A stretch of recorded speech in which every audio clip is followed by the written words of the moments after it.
해안 남방항로. 예, 남쪽 해안 남쪽 그 항구 도시들 중심으로 새로운 경제 권역을 만들어 봐라. 그렇습니다. 그러면 무엇으로 경제를 일으킬 것이냐? 그게 북부항로로 연결된 어떤 경제적 기회가 있을 것이다라고 얘기하는 건데 이재명 대통령이 이제 대선 기간에 그런 공약을 하긴 했어요. 북부항로 지도 같은 거 있으면 하나 띄워봐 주십시오. 그러니까 왼쪽으로 가던 걸 위쪽으로 올라가게 되는 거 아닙니까? 그렇습니다. 예. 그리고 실제로 저렇게 하면은 거리가 엄청나게 짧아진다면서요. 그러니까 지금 현재 부산항에서 출발해가지고 인도양을 거쳐서 수에즈 운하를 통해가지고 네덜란드 로테르담까지 가게 되면 22,000km 40일 걸립니다. 근데 저거를 부산항에서 출발해가지고 베링해를 통해가지고 러시아 연안을 쭉 따라가지고 네덜란드 로테르담까지 가면은 22,000km가 15,000km, 40일이 30일이 됩니다.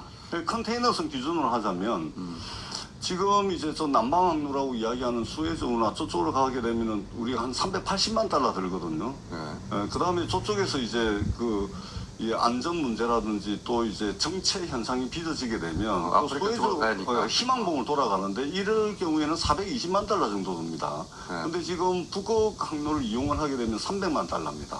지금 현재도 상당히 이제 비용이라든지 여러 가지 이제 비용들이 굉장히 세이브가 되는 것이죠. 굉장히 경쟁력 있는 상업 항로가 될 것이다. 이렇게 저건 이제 러시아하고도 얘기해야 되고 그죠? 그렇습니다. 여러 가지 해결할 문제가 여전히 있잖아요. 일단은 첫 번째는 이제 얼음이 연중 항해, 지금 현재는 7, 8, 9, 10, 11월 5개월만 항해가 가능하거든요. 그러니까 연중 항해가 가능해야 되고, 두 번째는 러시아에 대한 국제적 제재가 지금 가해지고 있습니다. 이 문제가 있고, 그 다음에 기항지도 좀 이제 보완이 돼야 되고, 이런 문제들이 있는데 이미 세계는 저 북극항로를 선점하기 위해서 정말로 각축전을 벌이고 있는 상황이죠, 지금 현재. 뭐 일본 쪽의 반응을 조금 일본 쪽 말씀드리면요. 그런 것 같아요. 그 한국의 위상이 진짜 올라갔다. 라는 그런 식으로 보는 시각이 꽤 많이 나왔습니다. 그러니까 트럼프 쪽에서 여러 가지 조건을 붙여가지고 뭔가 난처하게 한국을 좀 만들려고 했지만, 그러나 목적은 그 한국을 끌어들여야 된다라는 데 확실하게 트럼프의 생각은 있었다. 이런 식으로 보는 것입니다. 맞는 분석이에요. 예, 그리고 일본하고 비교해도 지금 여러 가지 경제적인 지표도 그렇고 모든 면에서 일본보다 한국이 위에 있다. 그러니까 이재명 대통령의 그 자신감 넘치는 모습은 그거는 호세가 아니라 그만큼의 한국의 위상이 미국이 볼 때도 정말 무시할 수 없는 그러한 상황이 되었다라는 이야기죠. 그러니까 루비오라든가 벤스는 엄청나게 아주 심각한 어록을 하면서 뭔가 실언을 하면 이재명 대통령이 금방 공격할 대세를 갖추고 있었는데 그거 전혀 못하는 그러한 자신감 넘치는 파스를 갖고 있고, 일본 쪽에서 감탄하고 있는 그러한 언론들이 좀 나타나고 있어요. 자기들이 실시간을 봤으니까. 예. 네. 못하니까 일본이 지금 못하거든요. 그리고 이재명 대통령이 그걸 또 유쾌하게 해요. 이게 굉장히 큰 장점이라고 보는데 굉장히 천진난만한 태도가 있거든요. 그래서 그거를 무장해제시키는 사교술이기도 한데, 국내에서는 워낙 항상 검찰 소식과 함께 이재명 소식이 나왔기 때문에 심각한 얼굴만 나왔는데 실제 사석에는 굉장히 유쾌한 사람이거든요. 아재 개그 정말 많이 하죠. 그러니까 어떤 사람 좀 막 아재 개그 그만했으면 할 정도로 하죠. 예. 그게 유감없이 국제 무대에서 발휘된 것 같다. 예. 한국의 진보 진영에서는 사실 일본과 과거사에 언급 없이 회담을 하고 또 미국과 가서 계속 끊임없이 한미 동맹의 현대화 이런 이야기를 하니까 걱정이 많은 건 사실인데요. 그럼에도 불구하고 이제 이번 회담을 계기해서 하나 알아야 될 것은, 저는 미국이 말하는 동맹의 현대화와 한국이 이야기하는, 이재명 대통령이 막 이야기하는 동맹의 현대화가 다르다고 생각합니다. 다르죠. 그러니까 미국이 말하는 동맹의 현대화를 들어줄 수밖에 없으니까 그 워딩은 받았지만 실제 구체적인 내용은 바꿔버렸어요.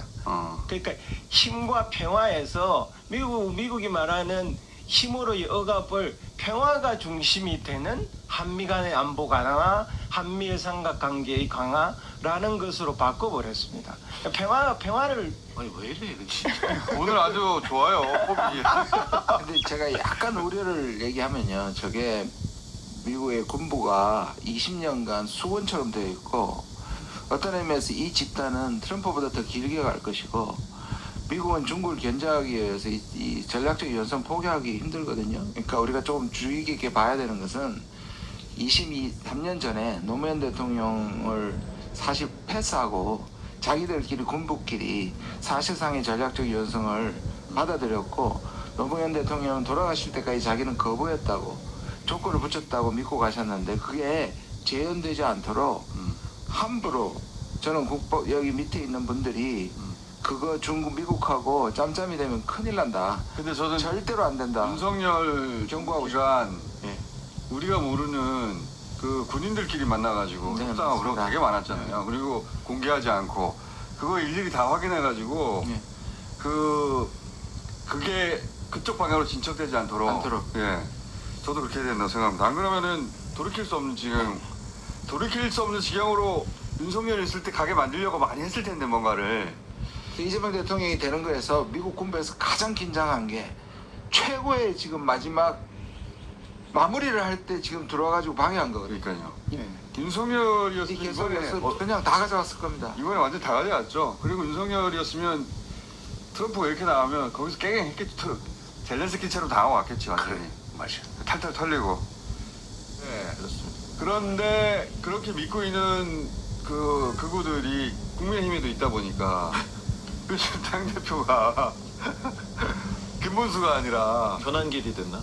전환길이 국민의힘 전당대회가 아니라 국민의힘 전환길 당대회. 전환길 당대회.